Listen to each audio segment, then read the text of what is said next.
Hello everyone. I am one of Paul's 5 children, Nadine. My siblings and I want to thank you all for coming today to honor our dad. I know some of you may be watching from long distances and paying your respects, and I know our dad would have loved your attendance in his honor. Our dad was born on January 14th, 1948 in Maracas Valley. He was the eldest of 3 sons and 3 daughters of the late Rita Gonzalez. Our dad had several nicknames, which were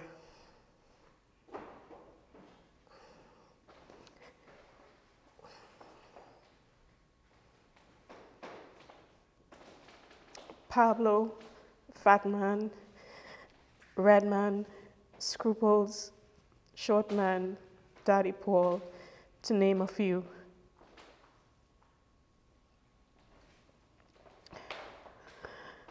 Pablo, as his kids typically called him, had a great impact on anyone he met, from babies to adults, and you were always greeted with a smile. At the age of 16, he got his first job working at WASA, where he paid it forward and provided many opportunities for family and friends before retiring in 1993. Not one to be idle, he began driving maxi taxi, where he picked up the nickname Scruples. Pablo loved sports, which included football, cricket, and tennis. In his early days, he was particularly passionate about football and was a referee for the Trinidad and Tobago Referee Association. He was also a founder of one of the first football leagues in Maracas Valley. It was during this time his nickname Fat Man was popular. I recall many a time the spectators would not agree with his signals for foul play, but he didn't let that stop him from continuing and conducting a fair game. He loved watching the Premier League and supporting one of his teams, Manchester City. As for the game of cricket, he loved watching the West Indies in a test match, and most recently watching the CPL tournament with Trinbago Knight Riders. After each match, he will call his friends to discuss the plays and give his opinion on strategy for the upcoming games. Card playing was another one of his hobbies. He loved the game of all fours, or as Trini would say, all fools. Trust, nobody could have hung a jack like Pablo. As of recent, he would take a trip to Maracas every weekend and hang out with some of his siblings and other friends, playing Romy all day while eating and drinking Moby and enjoying themselves. But don't you dare beat him in a game of all fours, as he would quietly come back for revenge.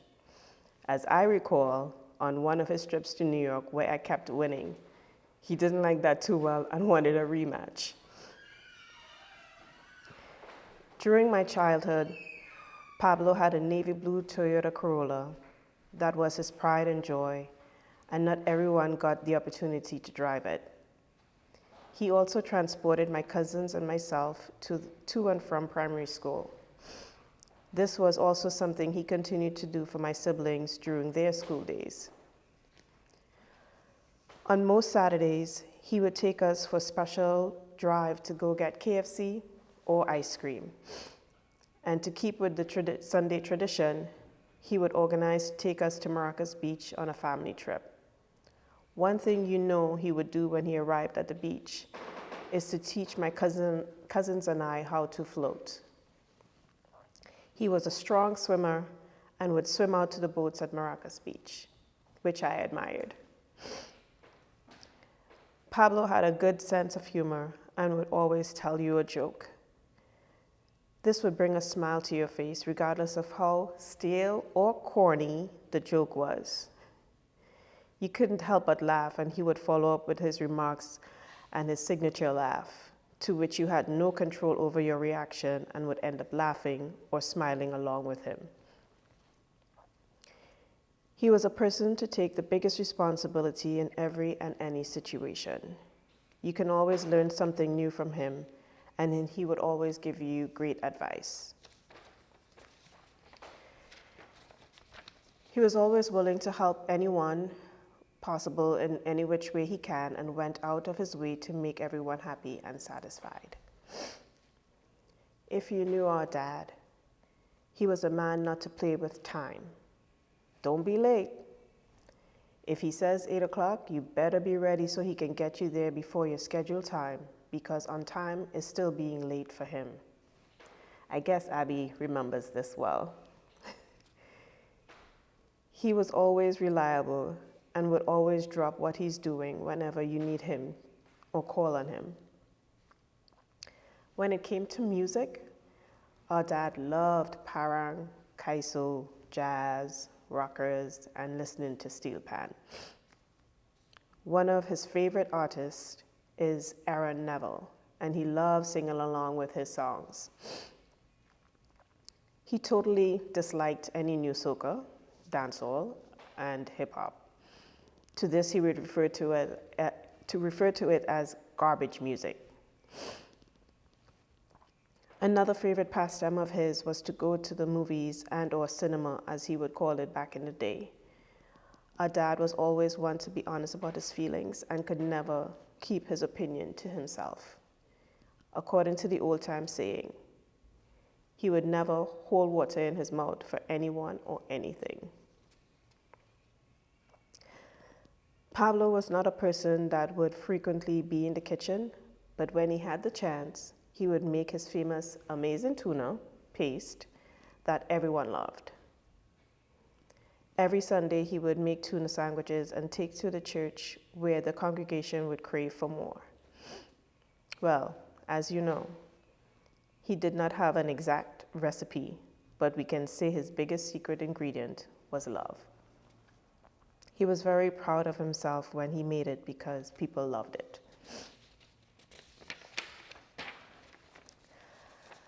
About 4 years ago, our dad began his journey of becoming a pescatarian. During one of his vacation trips to New York, he took a road trip to North Carolina and visited a meat shop where they used every part of the pig. Nothing went to waste. I believe that experience attributed to him becoming a pescatarian. If you knew Pablo, there was no one who was more of a meat mouth or loved meat more than him. Not once could you have tempted him into eating a little piece of meat throughout his journey, because he made that promise to himself and kept it. For that, he was extremely proud of himself, and we were extremely proud of him for making that small change in his diet as well. When everyone received the sad news of his passing on September 8th, it was painful and devastating. We received remarks such as Paul was a real OG, especially from the younger generation. He would be greatly missed, and we shall enjoy his company again when that time comes. May he rest in perfect eternal peace. We love you, Daddy, and you will forever be in our hearts. We will cherish the memories we had with you and know you are smiling down on us. Thank you all again for coming out today to celebrate the memory of our wonderful father, as well as all the calls and texts we received.